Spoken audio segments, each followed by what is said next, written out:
Hola, ¿qué tal? Seguimos con nuestra segunda jornada de la Guelaguetza y Ubuntu ISO 2021. Continuamos con Francisco España, que nos va a hablar acerca de 5 aspectos clave sobre, ¿sobre qué, Francisco? Se me olvidó La competencia del personal sobre en la ISO competencia del 45001. personal en ISO 45000. Pues bueno, adelante, Francisco, si quieres presentarte y, y darle con el contenido que nos traes en esta ocasión. Muy bien, buenos días a todos. Mi intención esta mañana es hacer una breve reflexión acerca de eso que llamamos competencia y más que tratar de encontrar recetas, más bien resaltar aspectos que no deberíamos olvidar en el manejo. Esta lámina simplemente la voy a brincar. Lo que quiere decir es que ya tengo muchos años, ya soy viejo en esto y eso me ha permitido ver muchas cosas y tal vez hasta aprender algo. Lo que sí es cierto es que en el caso personal y en México he participado en el desarrollo de las normas e implantación de los sistemas, pues ya desde hace muchos años, desde el 96 prácticamente, lo que me ha permitido conocer muchas organizaciones, muchas personas y muchas visiones de lo que deberían ser, según ellos, los otros que quieren implantar la norma o las normas, los sistemas de gestión y sus elementos. Me gustaría empezar por hacer una breve revisión de algunos conceptos fundamentales, porque si algo también es constante en las organizaciones y en aquellas personas que están interesados en entrar a los sistemas de gestión, independientemente de la norma, calidad, ambiente, seguridad, otros, es el que no siempre tienen claro ni el origen, ni la razón, ni la integración de los conceptos en el lenguaje ISO o de la normalización. Y así, si recordamos, la 9001 nos dice que la competencia en su apartado, la 9000, perdón, de vocabulario, en su apartado de principios, nos dice que el sistema de gestión es más, todos los empleados entienden y aplican las habilidades, formación, educación y experiencia necesarias para desempeñar los roles y las responsabilidades, y que es la responsabilidad, yo diría, fundamental de la alta dirección, proporcionar las oportunidades a las personas para que desarrollen sus competencias. Los sistemas de gestión, recordemos, son o deben ser un conjunto de elementos dentro de la organización que se relacionan e interactúan para establecer políticas, objetivos y procesos que lleven al logro de esos objetivos. Las normas, además, nos hacen aclaraciones o anotaciones que buscan facilitar la comprensión de estos elementos. También en calidad se resalta el ambiente de trabajo, señalándolo como el conjunto de condiciones bajo las cuales se realiza el trabajo, es decir, el todo. La definición de competencia nos dice que capacidad para aplicar conocimientos y habilidades con el fin de lograr los resultados previstos es la competencia para las normas de ISO. Insisto, estoy aquí todavía en la norma de vocabulario de 9000, pero son términos definidos en ISO, en otros documentos que sirven de base para el desarrollo de las otras normas de gestión. Ya entrando a la 45001, nos dice que el desempeño de la seguridad y salud en el trabajo, ¿sí?, es el desempeño relacionado con la eficacia de la prevención de lesiones y deterioro de la salud de los trabajadores y de la provisión de lugares de trabajo seguros y saludables. ¿Qué buscamos con 45,000? ¿Qué buscamos en la implantación de un sistema de seguridad y salud en el trabajo? Que la organización y todos sus integrantes, en lo colectivo y en lo individual, estén seguros y saludables. Y ya veremos algunas implicaciones de esto, porque de repente leemos en las normas los conceptos y nos quedamos ahí no siempre teniendo claro por qué apareció ese concepto ahí, de dónde viene, y dado que mi formación es médica, entonces tendré que remitirme a lo que se definió por trabajo saludable dentro del contexto de la OMS en la Asamblea Mundial de la Salud de 2007, ¿sí? Y que a su vez tiene antecedentes que pueden ver en la pantalla de otro tipo de reuniones, estrategias en las que se ha buscado como objetivo que se elaboren y apliquen instrumentos normativos sobre la salud de los trabajadores, que se proteja y promueva la salud en el lugar de trabajo, que se mejore el funcionamiento de los servicios de salud ocupacional y el acceso a los mismos. Y esto no solo se refiere a los servicios dentro de las empresas, sino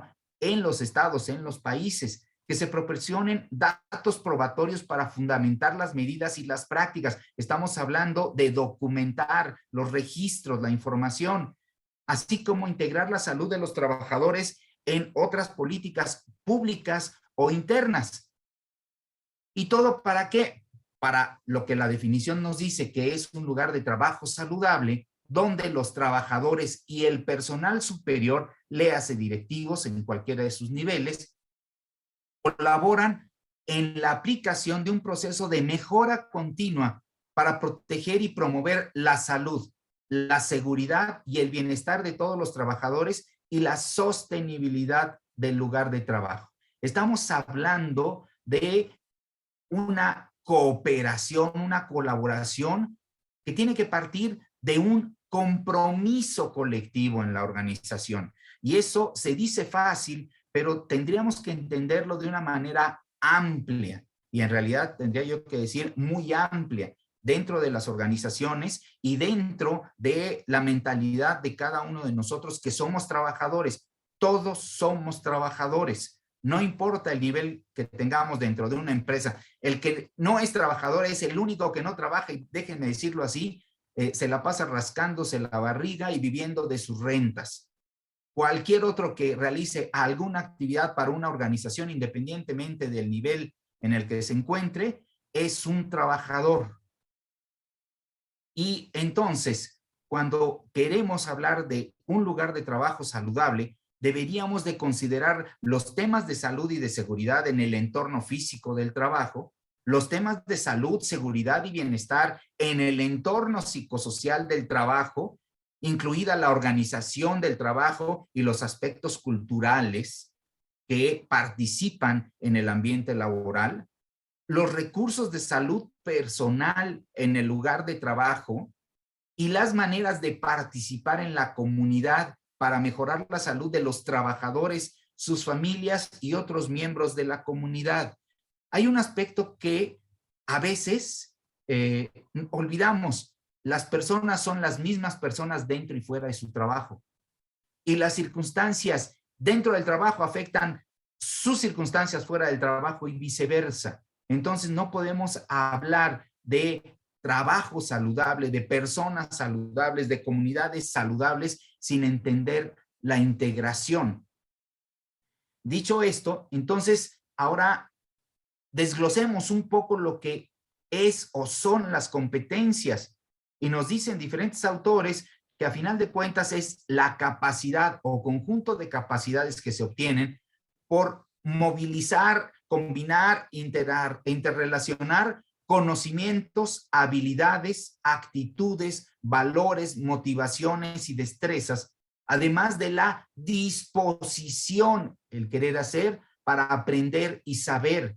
Entonces, uno será competente cuando hace la movilización de esos elementos, pero en un contexto o situación específica y con la finalidad, con la intención de resolver un o unos problemas.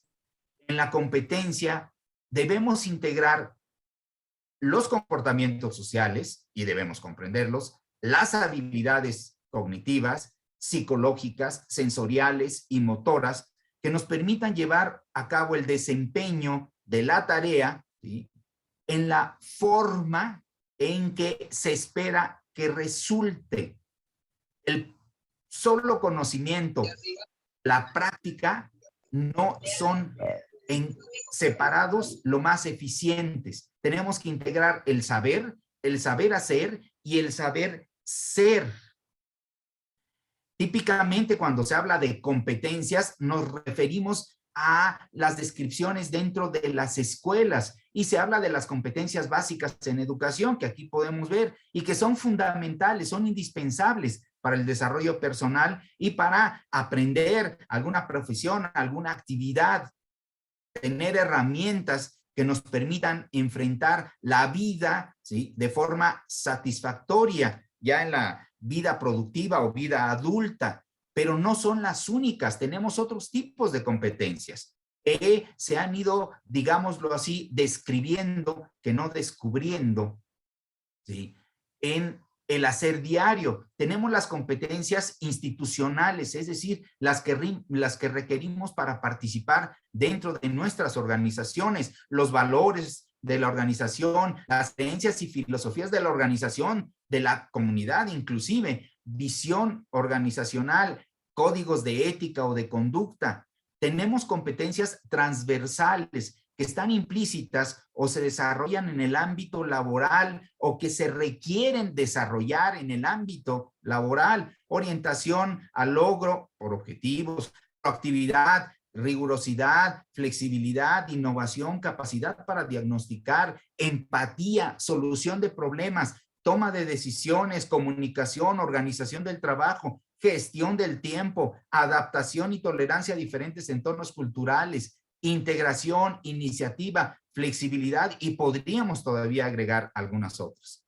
Y otro tipo de estas competencias también son las funcionales o específicamente las técnicas, aquellas requeridas para desempeñar una actividad específica concreta en un proceso o una función laboral. Y sí es importante, muy importante, entender estas diferencias, porque cuando entramos ya a la norma y hablamos de la competencia de los trabajadores, no es extraño que reduzcamos prácticamente al último rubro lo relativo a seguridad, olvidando muchos otros aspectos.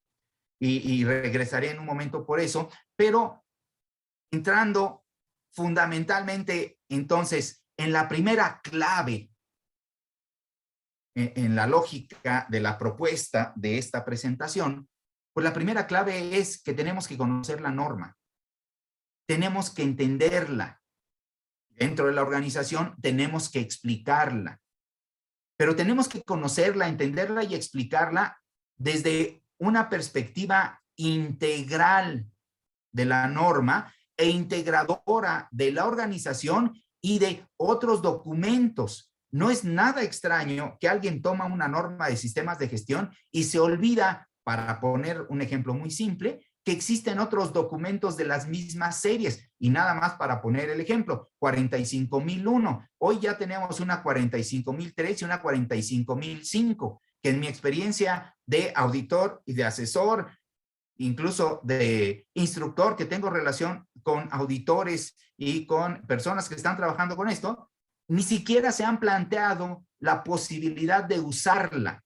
Queda claro que no son obligatorias, no tienen que aplicarse a fuerza, pero son documentos que permiten, 45005, por ejemplo, hacer un análisis de riesgo en la situación actual de pandemia. Podríamos o no estar totalmente de acuerdo con ello, pero hay un documento base que puede ayudar a entender situaciones que además están prácticamente olvidadas dentro de las organizaciones cuando implantan sistemas. El riesgo biológico dentro del contexto de la enfermedad colectiva, estamos llamando pandemias, y esto por aquello de la distribución internacional de la enfermedad, prácticamente no está considerada. Incluso los médicos pocas veces son parte importante del sistema, los médicos del servicio médico. En el mejor de los casos, les asignan una serie de tareas concretas y reducidas en las que su participación es bastante limitada. La norma 45001, como vimos, y por eso intencionalmente tomé términos de la 9000, ¿sí? Está en un contexto global. Es uno de los instrumentos de autorregulación en el mercado global. Al margen de lo que opinemos de la globalización, lo cierto es que no podemos negar que estos instrumentos, las normas ISO, ayudan a participar en el mercado a través de mejorar la competitividad y el posicionamiento. Entonces deberíamos explorar qué otros elementos normativos dentro de este contexto de autorregulación son instrumentos que nos pueden reforzar nuestro conocimiento, nuestro entendimiento y para explicar lo más ampliamente los alcances de la o las normas en cuestión. ¿Qué quiere, qué buscamos con esta norma 45001? Proveer lugares de trabajo seguros y saludables dentro de la organización. O sea, no es una frase per se, no es una frase de ocurrencia, es un resultado de un desarrollo, y permítanme decirlo así, aunque suene muy grandote, histórico en relación a la visión mundial de cómo mejorar las condiciones, en este caso de trabajo y de salud, de esas personas que llamamos trabajadores y dentro de las organizaciones, y de tal manera que las organizaciones sean más competitivas y que participen en igualdad de condiciones en los mercados globales. Tenemos que entender toda esa parte. Tenemos que entender que trabajamos con personas y con organizaciones. Tenemos que recordar que en cada apartado de la norma, ¿sí?, este esquema de gestión es aplicable, y no solo aplicable en términos de yo decidí aplicar la norma, debería de decir es obligatorio tomarlo en consideración, porque si no estamos olvidando muchas cosas y hablamos de competencia y nos olvidamos de las personas, que tendríamos aquí otra clave. Trabajamos con personas. Cada persona, dicen por ahí, es un mundo. Cada cabeza es un mundo. Cada persona tiene su desarrollo, su historia, su cultura, su lugar de origen, y todo eso hace una diferencia sustancial en lo que las personas buscan. Y evidentemente lo que buscan en un trabajo para desarrollar su vida. Esta jerarquía de necesidades de Maslow que pongo aquí y que no es nada nuevo, pues deberíamos de utilizarla un poquito más de lo que se utiliza para reconocer que las personas van a necesitar en diferentes momentos, pero al mismo tiempo dentro de la organización, diferentes satisfactores, y que estos van a impactar directamente el desempeño de las personas.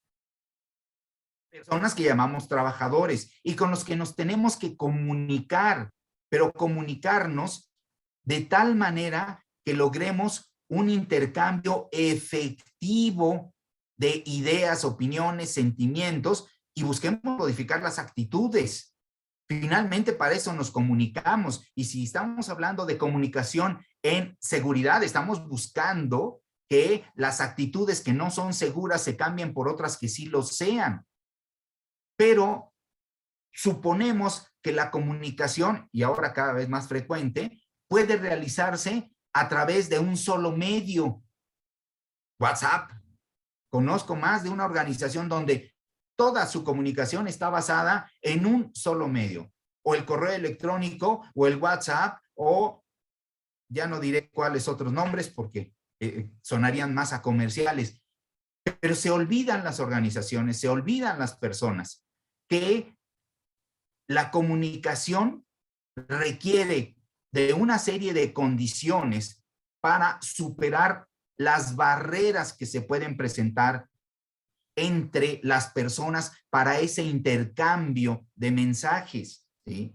Para lograr saber lo que uno piensa del otro, lo que el otro quiere del primero, lo que consideran que debería hacer de su desempeño, de su desarrollo, de su vida, de su trabajo, de la organización. Las barreras psicológicas, las semánticas, las administrativas, las físicas, las fisiológicas en la comunicación son una constante. Si decíamos que tenemos diferentes personas con diferentes culturas, usar un solo tipo de lenguaje, usar un solo medio de es, decirlo menos, insuficiente. Suponemos que cuando contratamos trabajadores y hasta ponemos el requisito que sepan leer y escribir y terminó la primaria así. Resulta que en este país, para no hablar de los trabajadores, cerca de una tercera parte de los empresarios, léase micro y pequeñas empresas, son analfabetas funcionales. ¿Dónde está el nivel de los trabajadores? La pregunto, tendríamos que investigarlo. La comunicación dentro de las organizaciones es fundamental en el comportamiento de las mismas. La comunicación formal y la comunicación informal. Entonces, la clave en este sentido es busquemos aquellos mecanismos de comunicación que sí sean efectivos, que nos permitan tener ese intercambio real con nuestros colaboradores. La otra clave, que es parte de la norma, y ya más de uno habrá dicho, pero eso dice la norma. Sí, eso dice, porque eso intenta, porque eso busca, porque eso se desea, ¿sí? Otra clave es la consulta y la participación. No hay una persona que haya trabajado en plantas, lo que eso signifique, las organizaciones en general, que no sepa que quien desempeña un puesto específico es quien generalmente, bien o mal, ¿sí? En términos de totalidad, de detalle, de precisión, pero es quien tiene la mayor información y experiencia de lo que pasa en ese puesto. Por lo tanto, el no considerar su opinión es perder una muy valiosa fuente de información. Y entonces tenemos que entrar a buscar que las personas participen, pero participen de manera efectiva. Y para que participen, tenemos que desarrollar esquemas donde se les pueda consultar libremente y que ellos se sientan en confianza de participar y dar su opinión. Porque cuántas veces no se hacen encuestas en las empresas o aparentes consultas en las que simple y llanamente no pasa nada. 45,001, entre muchas otras cosas, en la referencia a la consulta y la participación, nos dice que la toma de decisiones en aspectos torales como la organización del trabajo, las medidas y controles deben ser decisiones que se tomen una vez que se ha buscado la consulta y participación de los trabajadores. Entonces, si logramos que las personas participen, que las podamos consultar, y estos procesos van desde la planificación hasta las propuestas de mejora del sistema de gestión, entonces vamos a lograr un gran avance dentro de nuestras organizaciones. Tenemos que gestionar la mejora continua, tenemos que aplicar estos modelitos que desde los 80s, ¿sí?, existen. Vuelvo a las normas iniciales relacionadas a la gestión de la calidad, pero que siguen siendo vigentes. y todas nuestras acciones deberían tener un orden y sistematización. Pareciera también que el proceso de planear, hacer, verificar y mejorar solo es inicial o macro y que las partes, por llamarle de alguna forma a los requisitos diferenciados de la norma, no están sujetos a esta planeación, ejecución, verificación y mejora. Recordemos los esquemas de procesos y apliquemos los esquemas de procesos. Las normas 14, 9, 45, por citar solo algunas, claramente se han enfocado a los procesos. Por algo será, diría yo. Y entonces, entrando a la competencia en la parte concreta de salud y seguridad en el trabajo, necesitamos saber qué hacen los trabajadores. Pero cuando decimos qué hacen, es detalladamente lo que deben hacer y lo que realizan cotidianamente. Y cuando digo cotidianamente, tendríamos que incorporar aquellas otras actividades que pueden desarrollar o tienen que desarrollar fuera de lo que llamamos la descripción de puestos. El análisis de puestos debe estudiar y determinar todos los requisitos, responsabilidades y condiciones que el puesto exige para desempeñarlo adecuadamente. Y, por ejemplo, no es nada extraño que una persona que realiza actividades de limpieza también sea mandadero por las tortas. O que se vaya a sacar esta copia porque llevo prisa. Entonces, tenemos que ser cuidadosos, estrictos y también muy descriptivos cuando vamos a considerar lo que los trabajadores, cada trabajador hace. Una persona que limpia en la planta baja no hace lo mismo que una persona que limpia, lo que eso signifique, en el cuarto o quinto piso.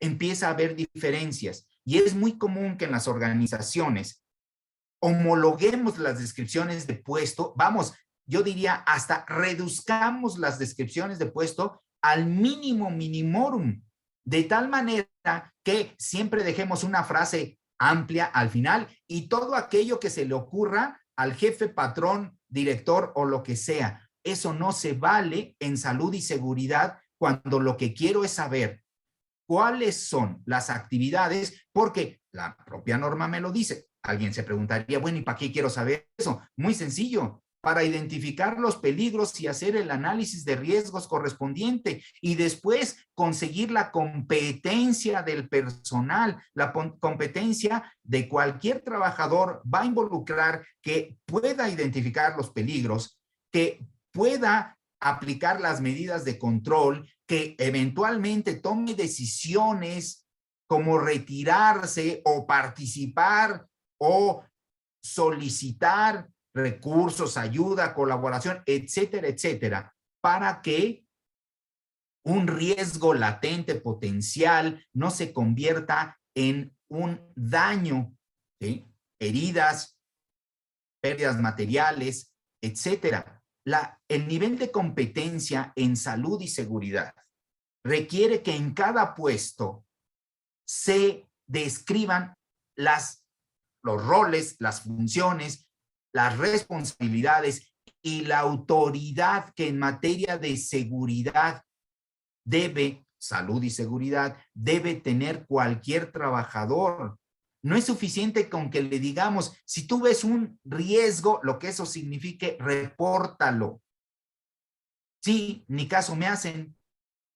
Si le digo a mi compañero que está haciendo algo que no debe, me va a acusar de cualquier cosa, menos de que alguien que esté buscando su beneficio o su utilidad. ¿Y quién hace las descripciones de puestos? ¿Tiene competencia en salud y seguridad para considerar esto? ¿Quiénes entrevistan a los trabajadores para evaluar sus funciones técnicas, sus competencias técnicas, decíamos? ¿Tienen la competencia para evaluar si además de esas funciones técnicas pueden desempeñar, tienen la competencia en lo relativo a la salud y seguridad de su puesto, porque no es nada raro que lleguen a recursos humanos, hagan un trámite, pasen con el responsable de planta, procesos, administración, etcétera, le evalúen su capacidad técnica y, bueno, ya que pasó eso, mándalo a seguridad para que le den una inducción. ¿Inducción de qué? En el mejor de los casos, diría yo, para que le hagan una evaluación de competencias en seguridad. Pero una evaluación de competencias en seguridad no es preguntarle, ¿sí?, sobre una norma, si la conoce, o preguntarle qué equipo personal de protección se utiliza para protegerse la cabeza. Más bien habría que preguntarle sobre las especificaciones, siguiendo en esta línea, y eso es realmente superficial. Las especificaciones que debe tener esa protección de la cabeza, qué características deben de tener los componentes, cuál es el mantenimiento que debe dar, con qué norma debe de cumplir, etcétera, etcétera, etcétera. Ah, pero es que es el equipo que manda compras, ¿y compras tiene competencia? Competencia en lo que se requiere en equipo personal de protección, por no citar otro tipo de equipos. No sé, espero despertar ese entendimiento de que las competencias en salud y seguridad son un aspecto tan amplio y que requieren tal cuidado para que sean efectivos, que no podemos hacerlo responsabilizando a una persona para que lo haga. Tiene que ser un ejercicio colectivo. Tenemos que consultar a los trabajadores y los trabajadores tienen que estar en la confianza de poder decir lo que sí son o no son en términos de ese saber, ¿sí?, y querer ser, para ponerlo solo en los dos extremos. La competencia tiene que ser, tiene que lograr, ya sea porque de ingreso se exige, solicita, se busca, o en el desempeño se desarrolla, se acrecenta, ¿sí?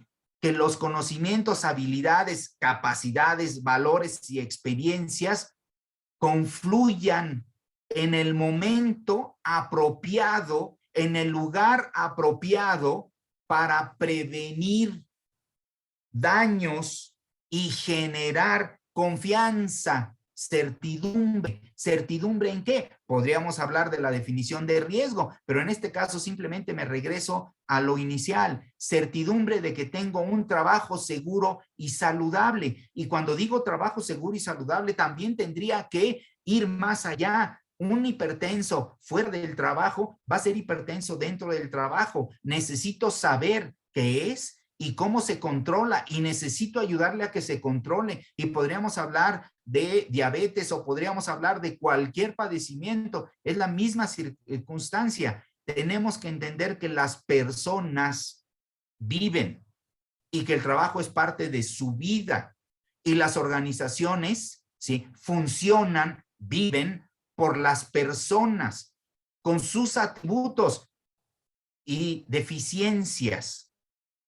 Y solo para ejemplificar un poco de lo que puede ser la complejidad de la competencia en salud y seguridad, quise ponerles estas láminas para quien está interesado verá la referencia posteriormente, pero es algo que está sucediendo, digamos, en la actualidad. El uso de grandes volúmenes de datos, el famoso Big Data, y su análisis para tratar de prevenir en términos de predicción incidentes en los lugares de trabajo, que de una vez, y vale la pena, la norma hace esa referencia, ¿sí? Seguimos en las empresas hablando de accidentes, midiendo accidentes, en lugar de entender lo que es el incidente, y es que es una monserga, ni modo que voy a estar registrando cada machuconcito, cada tallón, cada caída, si no le pasa nada, comillas y subrayado, a quien sufre esas lesiones o situaciones. Pero bueno, regresando al Big Data, cuando hablamos de incidentes y empezamos a registrarlos, se puede, ese es el planteamiento de esta metodología, predecir en qué medida, ¿sí?, van a presentarse los incidentes y por lo tanto tendría que llevarnos a otros niveles de análisis para aplicar medidas concretas que nos permitan prevenir, aplicar controles, ¿sí?, esos incidentes futuros. Como parte de estas metodologías de investigación que se han hecho entre empresas y universidades, llegan a la conclusión, que tampoco es nueva. Los incidentes disminuyen cuando la inspección aumenta. Eso lo sabíamos siempre, que no siempre lo hacemos, aunque también tendríamos que decir que al menos en México, y conozco algunas legislaciones de otros países, claramente señalan que todos los trabajadores, de una u otra manera, no lo dice literal, deberían ser inspectores de seguridad en su puesto de trabajo. Es decir, si tuviéramos en cada trabajador un inspector, los incidentes tendrían que disminuir porque tenemos un alto nivel de inspección. Y es lo que vemos en una gráfica, bueno, en estas dos gráficas. Al final de cuentas, entre más inspectores tengamos, disminuyen los incidentes. Pero no solo eso, entre más inspectores diversos, es decir, distintos, la disminución es más significativa. Estas gráficas nos dan un panorama en realidad espectacular, ¿sí?, de cómo pueden cambiar las cosas cuando las personas se comprometen en la identificación y prevención, tengo que decirlo, ¿sí?, identificación de peligros y prevención de los daños asociados a los riesgos inherentes, porque también hay que decirlo, los riesgos están presentes y van a seguir presentes en las organizaciones, a pesar de, tenemos que entender que la gestión del riesgo lo que busca es minimizar, son tantas las variables que pueden estar involucradas en la aparición de daños y lesiones, ¿sí?, que es prácticamente imposible suponer que los vamos a desaparecer. Vamos, un cocinero va a dejar de usar cuchillos, pues lo veo difícil. Y muchos de los sustitutos a veces de repente son no solo peores, independientemente de que representen o generen nuevos peligros y riesgos, sino son menos efectivos o más caros, etcétera, etcétera. Y aquí, finalmente, en estas gráficas, simplemente se reafirma lo anterior, cómo esta curva, ¿sí?, que inicialmente, a partir de inspecciones de seguridad, se pueden ir pues sí, prediciendo, proyectando, ¿sí?, los riesgos presentes dentro de una organización cuando hay muchos observadores y muchas observaciones, ¿sí?, las condiciones del lugar de trabajo mejoran. Y esto, decía, es un ejemplo de lo que está pasando ahora con las técnicas. Estamos hablando de Big Data, estamos hablando de plataformas informáticas, estamos hablando de una serie de cosas que no pueden ser posibles sin los participantes activos en el lugar de trabajo. Solo como ejemplo de las nuevas competencias que tendríamos que estar suponiendo. Un trabajador que vea su sitio de trabajo, que registre lo que pasa, que analice, que documente. Las competencias, entonces, insisto, requieren esto. Ah, caray, pero la norma 45001 me dice que estos son los factores de éxito de los sistemas de gestión de seguridad y salud. Exactamente. Hay confluencia. La norma es una norma, yo aquí me la explico o la describo, es una norma circular, no un listado de requisitos. Y tenemos que estar entendiendo cómo cada uno de los elementos de la norma, las especificaciones, los apartados, como queramos decir, ¿sí?, involucran al todo en el conjunto. Y cuando vamos a hablar de competencia, no podemos dejar fuera esto. Tenemos que cambiar valores dentro de la organización. Tenemos que fomentar el desarrollo de una cultura en apoyo a seguridad y salud en el trabajo. Tenemos que democratizar, ¿sí?, hacer efectiva la participación de los trabajadores. Y algunas de estas palabras suenan casi a tabú. Tenemos que crear procesos efectivos de comunicación y consulta, disponer y proveer de los recursos necesarios, las políticas claras y la integración de seguridad y salud en el trabajo al negocio. Esos son tabúes. No vamos a pasar como humanidad a un estadio donde las condiciones para todos sean mejores si no entendemos que requerimos una efectiva colaboración de todos. Y solo para dar un dato, se acaba de publicar la diferencia que hay entre la distribución del ingreso, una vez descontado todo lo relativo a fierros y materiales, déjenme ser muy gráfico al respecto, y el dinero que se distribuye entre los inversionistas, dueños de las organizaciones y los trabajadores, en el mundo desarrollado es una tercera parte para los dueños y 2/3 partes para los trabajadores. En México, esa relación está invertida. El 30% es para los trabajadores y el 60%, en realidad es el 62% para los inversionistas. Mientras sigamos con inequidades de ese tipo, pensar en una colaboración efectiva de todos los integrantes de la organización, por decirlo menos, se hace más complicado.